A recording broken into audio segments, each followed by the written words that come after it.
The rise of longevity science is poised to force a historic rethinking of retirement, reshaping everything from national pension systems and labor markets to cultural expectations about aging, work, and life purpose. As medical advances extend not just lifespan but health span, keeping people physically, mentally, and cognitively capable into their 70s, 80s, and beyond, the traditional notion of retiring at 60 or 65 will come under increasing strain, both economically and socially. Countries that embrace anti-aging interventions early may become the proving grounds for new models of later life productivity, while others will scramble to adapt outdated retirement policies to a world where people are no longer old by midlife. Already, in many developed nations, average life expectancy has risen by decades since pension systems were designed in the 20th century.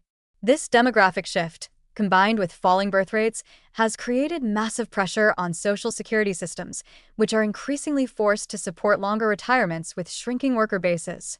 Anti-aging breakthroughs, from senolytics to stem cell therapies and personalized metabolic optimization, will compound this pressure, enabling millions to remain physically robust and cognitively sharp into advanced age.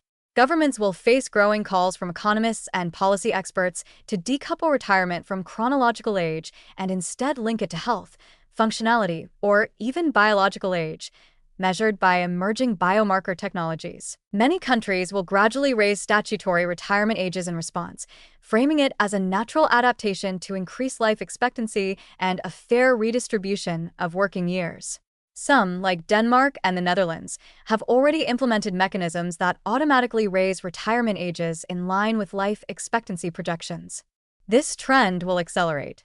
In parallel, phased retirement models will become more widespread, offering older workers the option to reduce hours, mentor younger colleagues, or shift into lower stress roles while still contributing meaningfully to the workforce. But this won't be just about economics.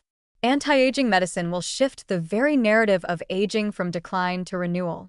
As people gain the ability to preserve muscle mass, immune resilience, and neurocognitive capacity into later decades, many will not only be willing but eager to continue working, especially if jobs are redesigned to value experience, adaptability, and wisdom rather than raw speed or long hours.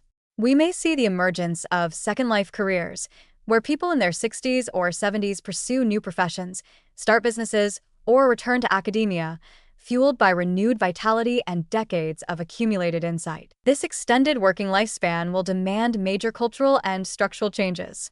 Workplaces will need to become more age-inclusive, offering ergonomic adaptations, flexible scheduling, and retraining programs that help older employees stay technologically current and psychologically engaged. Governments may incentivize companies to hire or retain older workers, potentially through tax credits, subsidies, or pension deferrals.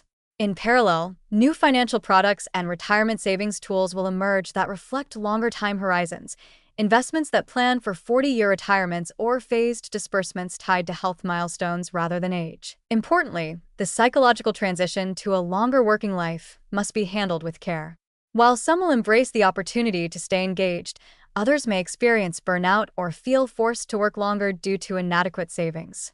Longevity reforms must therefore go hand in hand with expanded mental health support, purpose-building programs, and flexible options that honor individual differences in desire, ability, and circumstance. For instance, public funding could support community roles, mentorship opportunities, or part-time public service jobs designed to provide purpose and income without the stress of full-time employment. Inequity will be a central issue. Lifespan and health span gains are not distributed evenly across socioeconomic classes. Blue-collar workers or those in physically demanding jobs may not benefit equally from longevity breakthroughs in their early phases. Policymakers will need to develop tiered retirement frameworks or provide early-out options for high-wear professions while encouraging extended careers for those in less physically taxing roles. Without this nuance, a one-size-fits-all increase in retirement age could deepen existing disparities. Education systems, too, will need to adapt. Lifelong learning will become essential, with midlife upskilling programs preparing people to shift careers or deepen expertise. Universities, once geared primarily toward young adults, will see growing demand for flexible, adult-friendly courses designed for individuals in their 50s, 60s, or even 70s looking to transition into meaningful second or third careers. In the broader social context, the very definition of retirement will begin to blur.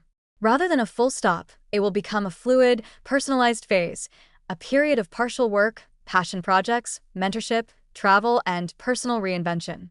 Societies that embrace this redefinition will not only reduce fiscal pressure on pensions, but also unlock a vast reservoir of experience and wisdom that can enrich communities and drive innovation. In short, the future of retirement is not just later, it's more flexible, more purposeful, and more aligned with the emerging reality of longer, healthier lives. Longevity science will compel societies to update outdated models of aging and work, replacing rigid retirement thresholds with dynamic, human-centered frameworks that match the new rhythm of the life course.